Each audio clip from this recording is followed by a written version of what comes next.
Good afternoon. It's August 30th. We're in the shade and the breeze is blowing here at Liberty State Park. Right in front of the Statue of Liberty, and I'm speaking to Trevor Ferrigno, congressional candidate, District 5. Great to meet you. You as well. Pleasure for coming out. Right? Well, thank you for coming out. So, we are meeting from the Statue of Liberty today, and I think that has a significance to your campaign. So, what does liberty mean to you? Liberty to me means having the right of every individual to live free, celebrate their successes, suffer their failures, learn from their mistakes, but continue to adjust and move forward without interference from anybody around them in the community and especially the government. Right. Well, tell us a little bit about yourself, how you got here. So, I've been, born and raised in New Jersey, lifelong. My family came over to this country right after World War II, and my grandfather's first steps in America were right on that island over there. So yeah, it does have a little bit of significance for me. My parents were divorced when I was a very young age, and I saw the struggles that my father went through to work all day and try to come home and be a father. Fortunately for me, I did have the love of my grandmother, and I call her my guardian angel, Herman, who taught me how to love. And they all sacrificed to do as much for me and my brother as they could. I went to St. Joseph Regional High School in Montville, and I also attended William Patterson University in Wayne, where I received a bachelor's degree in accounting. I've always worked my entire life since about the age of 11. So working hard and making money was always part of my life. Like I said, my grandfather came over here from Italy, and he started a business. He was a butcher on Arthur Avenue in the Bronx. So I saw his work ethic, and I saw the work ethic of my father and my mother, who really emphasized working hard and getting an education.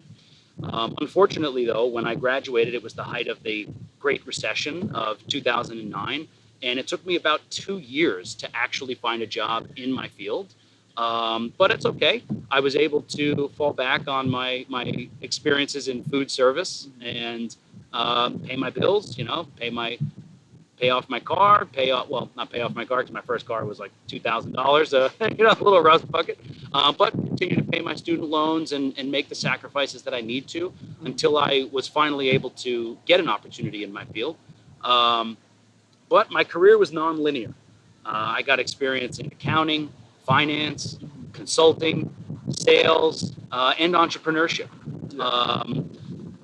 I spent about 4 years as a medical device salesman in orthopedics, and I ended up leaving for moral reasons, because there were things in the industry that I just couldn't bring myself to do. Right. Not many 27-year-olds that I know would leave a great paying job for moral standards, Right. But I did, and from there, that's when my entrepreneurial career kind of started. I started a computer program where it was basically tracking traveling assets in the medical field. Okay. Every penny I saved throughout my career so far, I put into this program. Unfortunately, it didn't work out. And I started back from square one. But the lessons I learned, the experiences I gained, basically shaped a lot of the decisions I made in my future career. From there, once the hurricanes Harvey and Maria came, I spent a little over a year helping the victims in Houston and Orlando, as well as Puerto Rico, in various different functions, either housing inspections or logistics coordination. And from there, by making that sacrifice, I was able to network myself a position with the company that I'm currently working with now. And it's a large civil engineering company. I work as a operations accounting manager in their federal branch. So I see a lot of contracts, and I see a lot of things and how that side of the world kind of works. So that's my career. Well, I mean, you've held a lot of jobs over the years, and you've done a lot of service work, volunteering. How would you say these have kind of impacted your political views? So, yeah, my life experience impacts my view politically to emphasize the importance of individualism, right? In the sense of self-growth, right? Um, Being able to, I still believe that in America, anybody has the opportunity to pursue their goals, pursue their dreams. And I think more so here than anyone else. There's no guarantees of success. I mean, for me, I went through it. I've fallen and stumbled so many times. But having the courage to keep moving on and keep pushing, no matter how hard things seem, I think that's the key. Right. And preserving that opportunity for everyone, I think is really important. But even more important than that, I think it's making people believe that still exists, that is still a possibility for them. I think is even more important. Yeah. I mean, you just talked about the American dream, and I mean, right now, young people especially are very disillusioned with the current political system and the state of affairs in this country. How do you think we can convince the youth of America that they still have a future?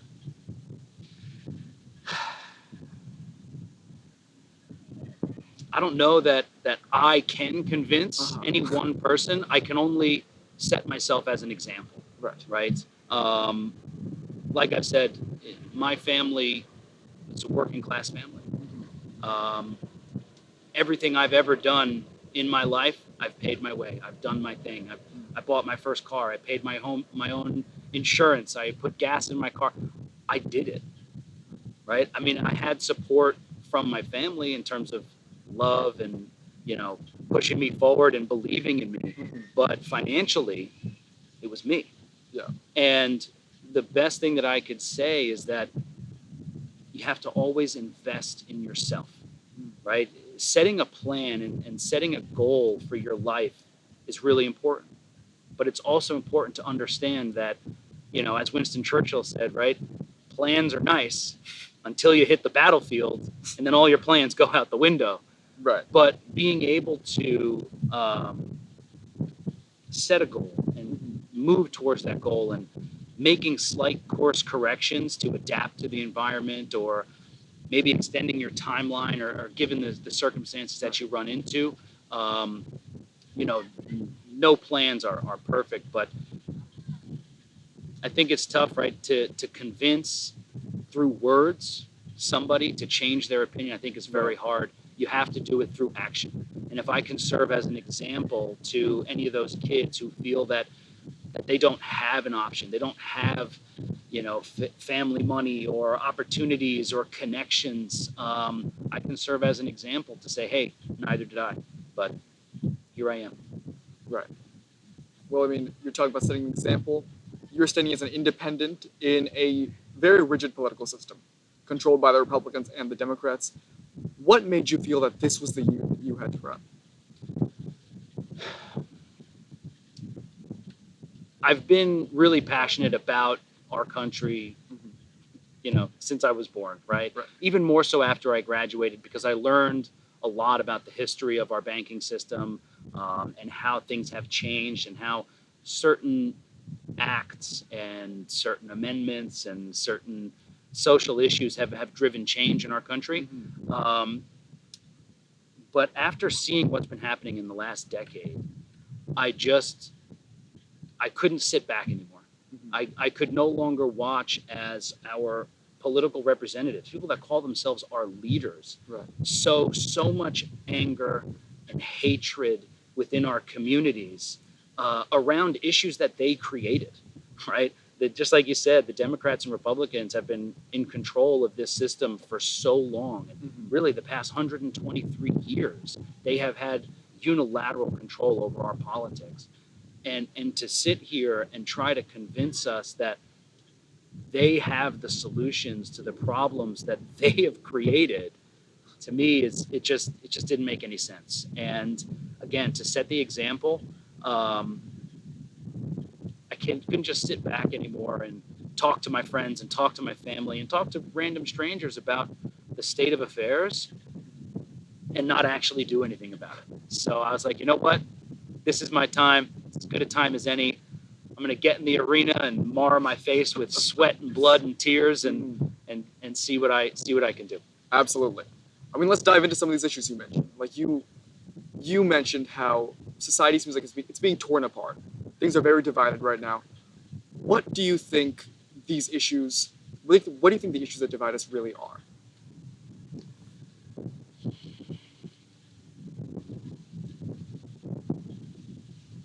The narrative today that's being perpetuated by, our political structure as well as the media. There are many issues: civil rights, the Bill of Rights, healthcare independence, um, fiscal responsibility. Right? All of these issues are really important issues, and they are dividing and polarizing. But one of the things that I think they all have in common is prosperity, power, and authority, and the future, right? Because when you look at some of the issues like abortion and gun control, emotionally, people are very polarized about these issues. Right. But if you try to boil away the nuanced issues of trimesters and when life becomes life and what guns should be allowed and what guns shouldn't, if you boil away all of those things, what we're really talking about is the sanctity of the Bill of Rights and medical autonomy. If we allow our representatives to create social situations and economic situations that make people so desperate and afraid that they are willing to transfer some of the power and authority that the Bill of Rights gives to them, if they could do it with the Second Amendment, they could do it with any of the other ones, right? Just right now, they're focused on that. And when it comes to medical independence, the beauty of that argument is that if we ask the federal government or even the state government to pass a piece of legislation that either permits or restricts the procedure, we're telling them you have the authority to make our medical decisions. And that power, that transfer of that authority to make those decisions from the people to any form of government, I think is a very dangerous thing, because it wouldn't just stop for reproductive rights. Yeah. It can go on to, things like organ transplants. If you look at there's cases now where you have veterans, I believe he was in Milwaukee, where he wanted to get a lung transplant, but the hospital said no because he wasn't vaccinated.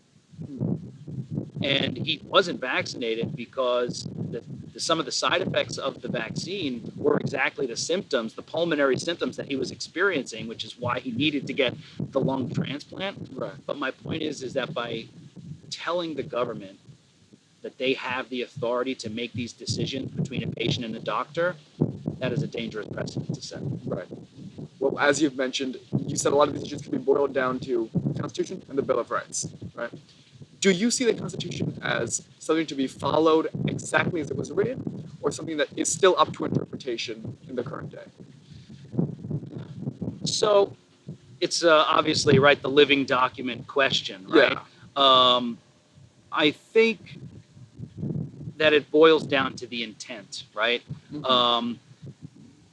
Nobody knows what our founders really thought unless they've actually read the Federalist Papers, and they because that's the prime example of what they were doing, right? And for the topics that the Constitution actually touches on and speaks to, I think they're pretty clear, right? And the intent of the framers should be followed on issues that they actually addressed.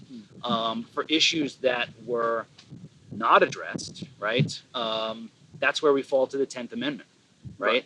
The 10th Amendment basically says, the power is not delegated to the United States by the Constitution, nor prohibited by it to the states or reserved to the states or to the people, right? And that's a blanket statement, and it's a very powerful statement. And it talks about the hierarchy of authority and who holds certain powers and authority. So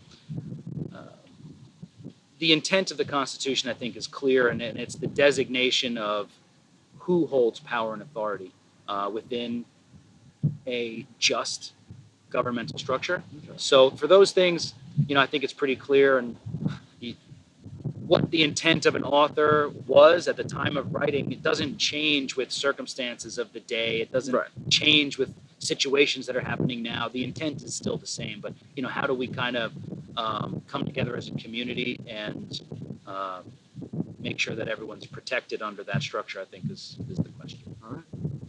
Well, let's turn this from some broad issues to more specific ones. Sure. Right? Now, you said you worked as a medical device salesman. Yes. But had some ethical concerns about industry practices.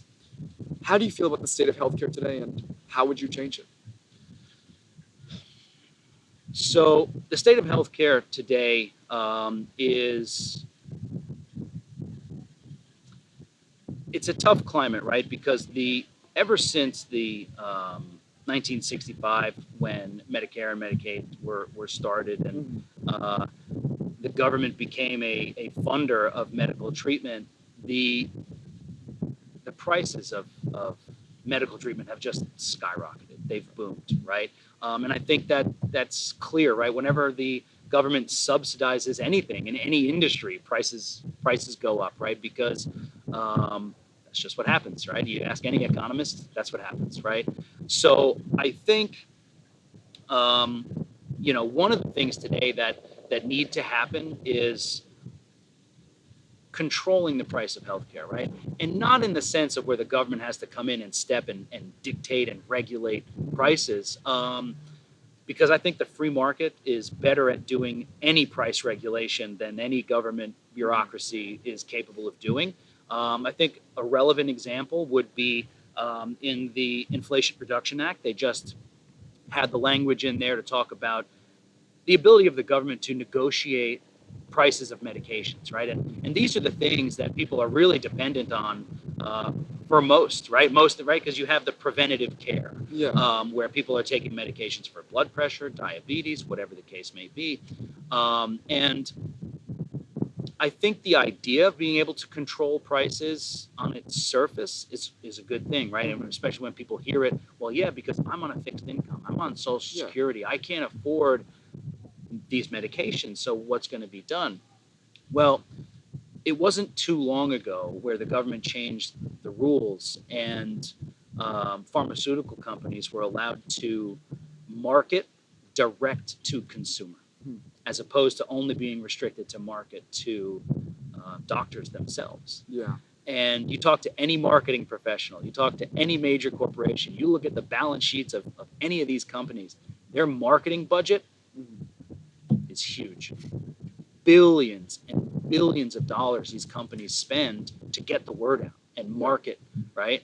And when I look at the cost of medication, and if you look at the cost of marketing these medications, I think one of the things that could get back to a lower price is stopping these companies from being allowed to market direct to consumer. One, that's going to drop the cost, because paying actors and going on location like we're doing here today is expensive, right? But furthermore, the average consumer, they don't know the scientific myself included, they don't know the scientific backgrounds of these medications, right? And to have a consumer go to a doctor and say, hey, I saw this really great advertisement for this medication, and everyone looks so happy and healthy, and that's the medication that I want, with no scientific background as to how it works, how it might interact with other medications they're taking, I think it's not fair to the doctors, right? The doctors need to be making the decisions, and the patients need to be doing so with informed consent. Absolutely. All right. Well, speaking on the topic of medical issues, I think the big one right now is absolutely abortion, Roe v. Wade. So how do you feel about the Supreme Court's overturning of Roe v. Wade, and what is your idea of, should abortion be legal, illegal, or with limits? Yeah. So my stance on the reproductive rights issue, the abortion rights issue, really has more to do with who has the power and authority to make this decision, rather than the semantics of, well, when is life, or should what about in cases of, rape or incest? To me, I think asking either the federal government or the state government to pass legislation one way or the other is just dangerous. We need to stay away from that, because right now, if there was no law at all passed, the power to the authority to make this decision would belong to the woman, or and the mother or the father, and the father, right? Really the mother, though, right? Yeah. This decision, the authority to make that decision falls with her. Mm-hmm. By asking the government to pass a law, now we transfer that authority to the government, right? And by having no law at all, abortion is protected because the authority lies with the people. By passing a law, now once we transfer that authority, we lose it.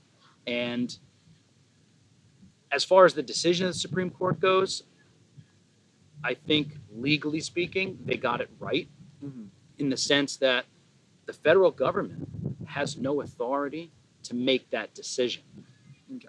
That's when they would defer to the 10th Amendment, like I had said before, right? Well, now who does it fall to? The states or the people?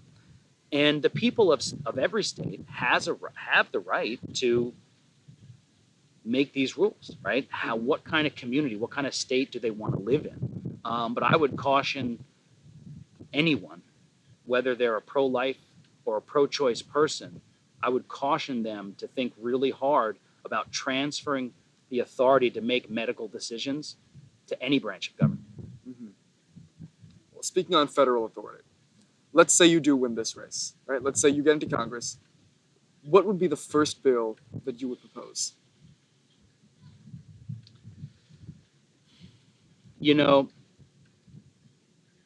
I think one of the biggest problems facing our country right now is the debt, is the financial climate. Everything, whether we like it or not, revolves around the economic strength and the financial stability of our country, both, domestically and on the foreign market, right?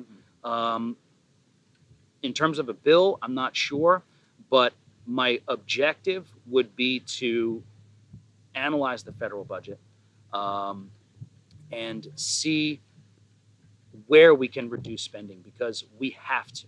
Right. The current spending at a deficit, you hear the term deficit neutral when people tout some groundbreaking bill, and that's a real clever way of saying it does absolutely nothing to reduce the budget. It doesn't increase the deficit, but it doesn't reduce it either, right? So for me, the biggest issue, if we're going to fix anything, it needs to be the debt, because that's going to trickle down to other areas that'll make things, improve the situation. So in terms of reducing debt, what do you have any agencies or ideas in mind of where budgets could be cut or how these debts could be paid off?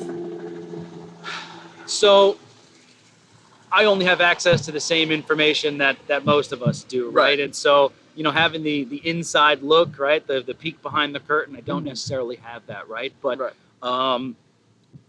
whenever government individuals talk about budget cuts, what are the things that go first? Social services and education. I think that is a bad formula, right? As a country, we spend more on national defense than almost every other country combined, right? Yeah. And I think our armed service members need to be given the equipment and stuff that they need to keep themselves safe while they're on the battlefield, and also keep us safe in the interest of America, protected. But do we need to be spending as much as we're spending now? That's a question I can't really answer because I'm not in it. Yeah. But that's someplace I think I would look. Also, another area that people don't really think about is the cost that it takes to operate the government. And not so much from a military standpoint, but from an administrative standpoint, right? I mean, we have so many bureaucratic agencies that Congress has delegated power and authority to, mind you, without maintaining control and authority over these agencies. And these people they're unelected, appointed, salaried people that are tenured basically upon the day that they're hired. And as these agencies grow larger and larger and larger, the obligation of the American taxpayer to continue to fund and pay these agencies just gets larger and larger. So those are some of the areas that I would look at to analyze and investigate and to see where is the money actually going, right? And just like any smart business, the government is no different, right? We have to analyze where our money is going, how it's being spent, and adjust for efficiencies and cost reduction. Okay. So since we've talked a lot about domestic policy, and you did mention national defense. So I'd like to pivot a little bit to foreign policy here. Sure. Do you think that the United States foreign policy in the 21st century so far has been effective or good? Well, I think those words have a lot to do with perspective, right? Good is a very arbitrary word, right? Fair. And I think it depends on which side of the bomb you're on, right? Whether it's good or not. But generally speaking, I think American imperialism has been a touchy subject since the turn of the 1900s, right? And people have been very polarized on these issues, right? And that went for, what was happening back then with Teddy and the Rough Riders, and it goes to, I think, what's happening right now in the Ukraine, right? I think there are factors at play that most people, including myself, are just not aware of.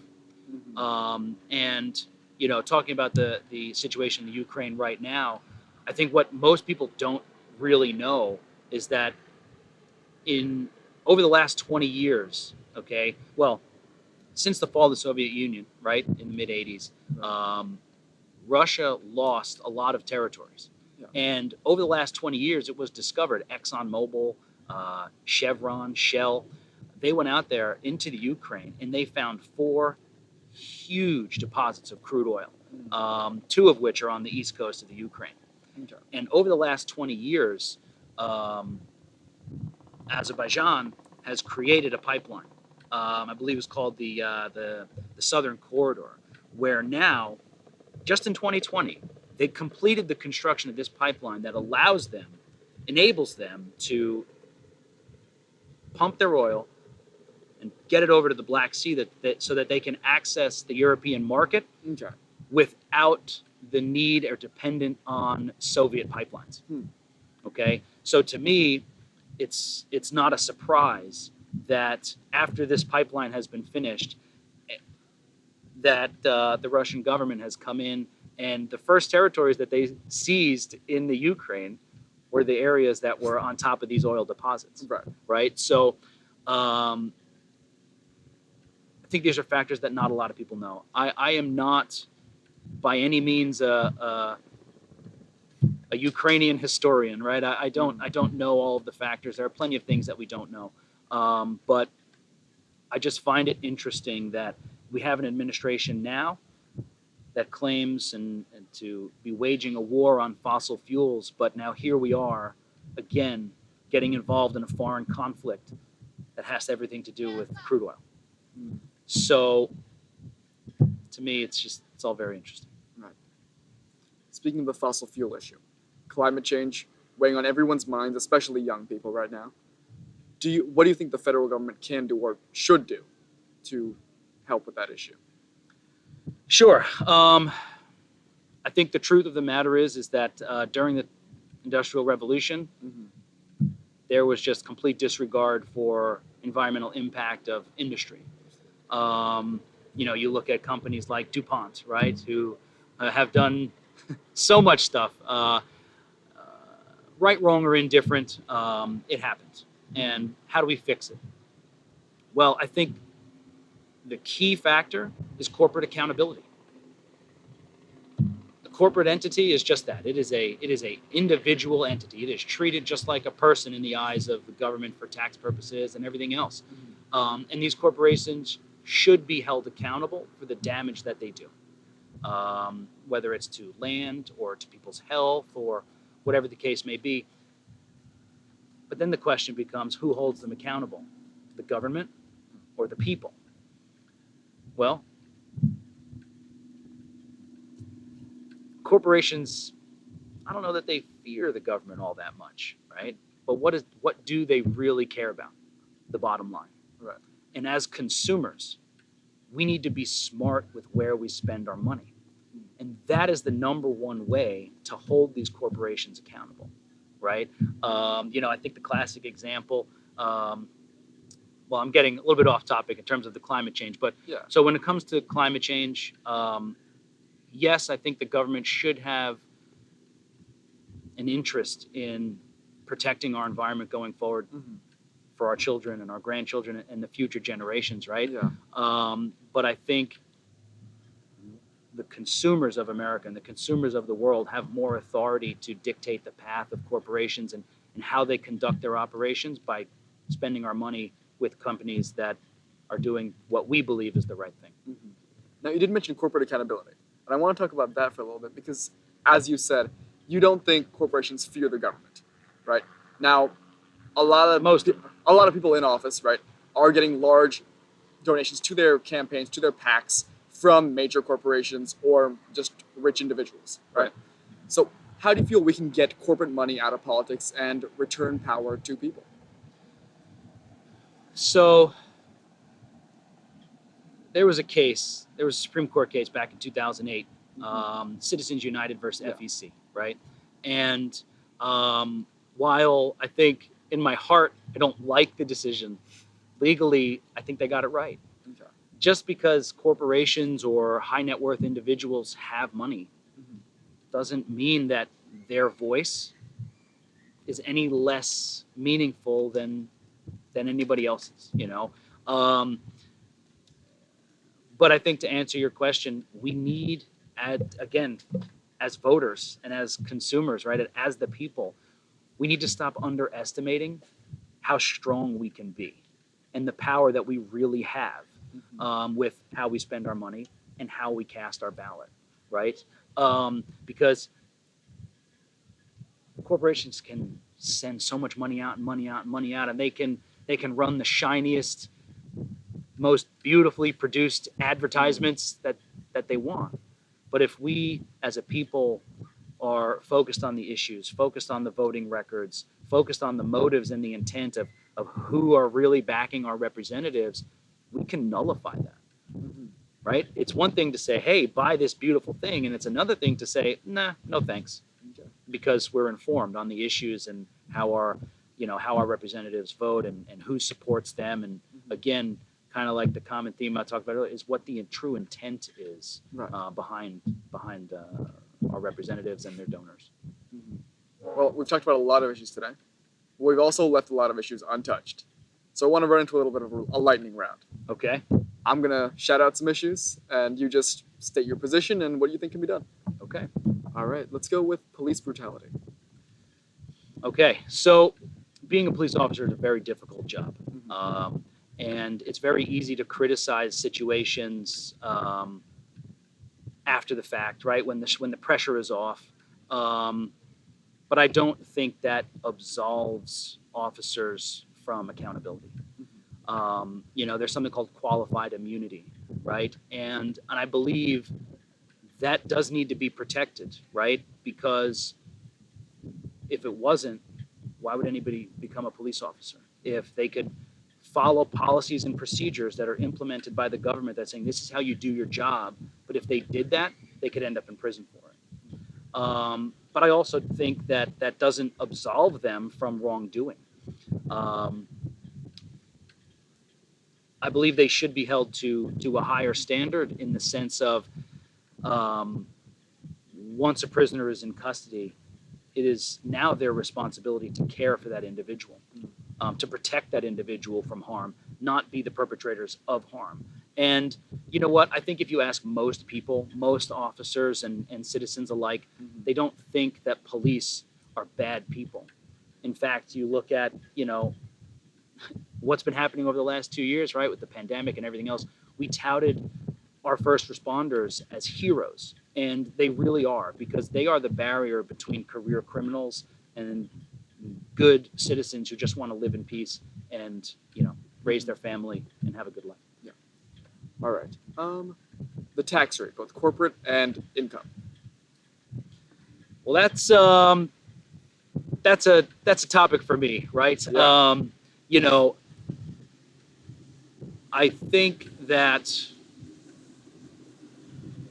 before the implementation and the ratification of the 16th Amendment, which was the income tax amendment, the idea that, well, what happened in America, right, was that high net worth corporations are the ones that bore the largest burden of tax collection.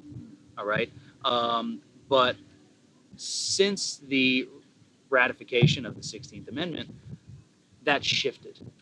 In 2020 or 2021, the private citizen, the American family, paid $2.4 trillion in income tax, whereas corporations only paid like $378 billion. So that's a factor of like 8%. Yeah. The American family paid 8 times, not 8%, 8 times, right? The American family paid 8 times more tax than the wealthiest corporations in the country. And I think that needs to shift. Okay. You have, one of the things that I did right on some of the other surveys, again, I don't have all the answers because I'm not the biggest economist. I'm not the smartest guy in the room by any stretch. But, one of the things I think that we can look at is how corporations spend their money and how they're able to write off, right? Most families in America, they're W-2 wages, right? And what that means is they have a choice. They can take a standard deduction or they can itemize. But most people, one, don't know how to itemize their taxes, and two, don't have enough qualified itemized items that is going to exceed the standard deduction. So they just go with the standard, right?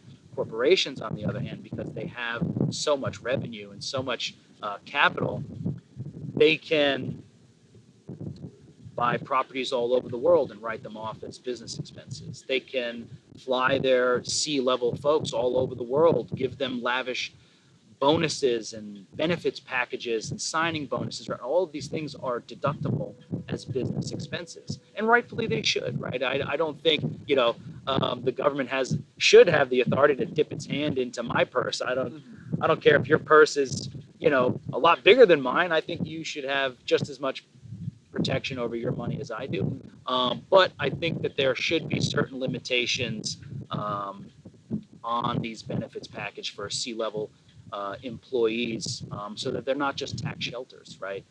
Maybe we cap something, C-level salaries at a certain level that are deductible, right? If you have a CFO that's making $20 million a year, well, maybe only $5 million of that is a deductible business expense, and the other $15 million has to be borne by the company. Yeah. All right. The homelessness crisis. So I think the socioeconomic issues that drive homelessness in America need to be addressed, right? And as with any issue, I think you have retroactive realities and you have forward-looking solutions. How do we deal with homelessness now? There's really only one way, right? Is to provide these people with resources that can get them off the streets and into a home that they can be safe in. I think the bigger question is, how do we prevent the compounding of socioeconomic inequality to result in future homelessness for other generations, right? And I think that also ties back to some things that we talked about earlier on, which was, how do we inspire the younger generation to believe that they have a chance, that they have the opportunity to live a better life and to make it in this world. So for the progressive outlook, I think we need to focus on that. And I think that goes to education, that goes to society, that goes to the narratives and the messages that we as neighbors, as parents, as teachers, and as businesses, the narrative that we push down to people, I think is really important, and it paints the picture. But as far as current homelessness now, again, I don't have all the answers, but I know that there are people out there that have solutions, and we need to work together for the betterment of everyone, right? And I think when it comes to the homeless population, one of the biggest challenges and biggest issues facing is drug addiction, right? And how do we address that? How do we fix that? It's such a broad issue with so many tentacles that have to do with prescription practices, has to do with border security, has to do with career criminals, organized crime. All of these things really go into it. But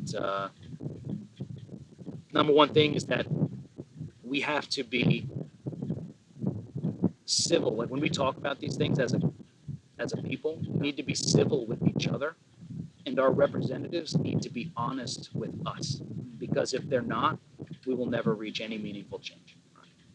All right, we'll move into a last topic here. I think this is one that's important to you. We touched on it earlier, but gun rights, the Second Amendment.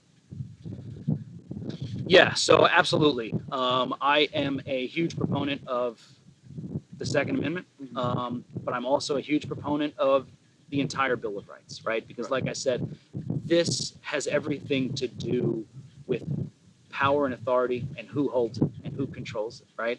And the Bill of Rights really protects the people's power and authority from both the federal and the state government, right?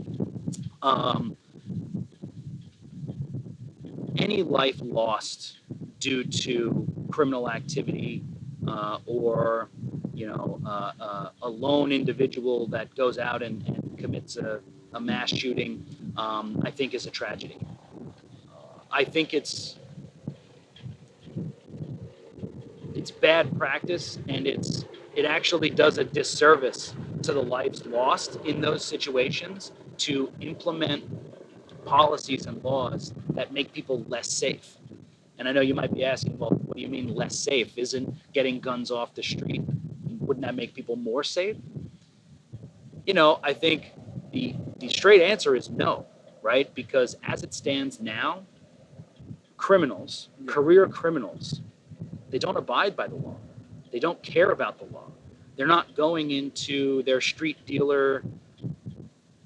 They're not going to their street dealer and saying, hey, here's my driver's license. Can you run a NICS check and make sure that the federal government says that I'm allowed to have a gun? They're not doing that, right? And so by making it harder and more expensive for law-abiding citizens to obtain a firearm will actually make us less safe, because the only people that will have guns at that point will be criminals. And, the average national response time for police response is 11 minutes. 11 minutes. I don't know about you. I don't know about the next person, but I don't want to wait 11 minutes for a police officer or anybody else for that matter to come to my rescue if I need it, right? So I think in New Jersey specifically, again, we have to look at the data. We have to look at the information, right? And again, any life lost due to crime or an indiscriminate shooter is a tragedy. But if you look at New Jersey specifically, on the CDC, in 2020, there was a total of, it's nice, there was a total of 428 deaths related to firearms. 428 in the entire state in 1 year. If you look at that total number and you adjust it for the percentage of the population per 100,000, that would rank us 48th in the country, right? And so when you look at the delegation of power, right, should what happens in California, Texas, or Florida really be allowed to impact what happens in New Jersey in terms of laws and regulations? I would say the answer is no, right? Because we're sovereign states. And furthermore, of this 428 cases, the majority, I think it was like 53%, were suicides. And I think that's another topic of gun-related violence, right? Gun deaths that people don't talk about. Because that statistic holds true across the entire country. More than 50% of all firearms-related deaths in the country are by suicide. It's not the indiscriminate lone shooter that goes into some safe area and just starts shooting people without, with disregard, right? So when you're looking at that total narrative of 428 in New Jersey, first of all, you have to ask, 428 deaths, does that number warrant more restrictions? Well, when you compare it to thousands that are happening, 5,000, 3,000, 4,000 that are happening in other states, does that warrant more legislation? I don't know that it does, right? Because I would say that what we have now, even though I do believe a lot of things infringe upon the Second Amendment, you could argue, well, hey, our cases are down. Right. So if you take out the suicides and you just focus on the homicides and murder cases, right? I think it's also interesting to see that all of these instances happen in 3 cities: Patterson, Trenton, and Camden. Nothing happens in the other areas in terms of murder and homicide as it relates to gun crime. And that, to me, is something that our representatives are not being honest about. Because if you look at those cities, what are they? They are socially and economic areas that are struggling, right? And so how do we address the belief for young people in those communities that think, yes, committing crime is the only option that I have to make money, is the only option that I have in my life, right? How do we address that? How do we convince young people in those areas to not take that life? Again, I don't have those answers. I'm sure people in those communities do have those answers. And there are a lot of people doing a lot of good things to help those communities. But my wife would tell me that I need to be more concise and not talk so much. So I think to wrap it up, I would say that it is a false narrative to believe that by taking away your right to protect yourself, if somebody comes to threaten you and your family, will make you more safe. I think that's a lie. All right. Well, it's been a great conversation, but we usually like to end on a bit of a lighter note. Yes. So, I noticed some tattoos along your arm, if you'd want to show the camera. So, what do they mean to you? Okay, the tattoo on my hand is a remembrance of my best friend who died at the age of 27. And if you didn't notice or make the connection, it is the inspiration for my logo, right? It is the inspiration for my logo, right? And what it means to me is it's a constant reminder that every second we have on this earth is precious, and that you have to care for those around you, people that are hurting, people that may feel alone. It's easy to step over people and judge. It's harder to stop and lend a hand and pick them up, and maybe sacrifice some of your time, some of your money, some of your food, some of your water, and some of your love for somebody else. Because sometimes when somebody's in a dark place, just giving them a little bit of love can make all the difference. And that's what this one means to me. Yeah. The one on my arm, this was an original piece that I had come up with and designed with my artist. And it is my interpretation of Plato's Allegory of the Cave. And for people who don't know what the Allegory of the Cave is, it is an allegory that says society is like a bunch of prisoners. They're in the back of the cave. And behind these prisoners, there's an artificial light. And religious leaders, politicians, corporations, whatever you want to say, are casting shadows upon the back wall of this cave.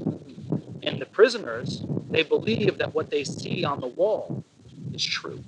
They believe that this is the reality because they don't turn around and see what's on the other side of the wall. And Plato believed that it's the philosopher's job to free the prisoner from the cave and expose them to the true light of God, of the Creator. And it really just means the truth, to expose them to the truth of the reality of their situation. So that's what this means. That's what this means to me. And you know, there's a part of it where the prisoners have to burrow through the sewers to end up on a pier where they can get to a ship and sail the seas of liberty and freedom.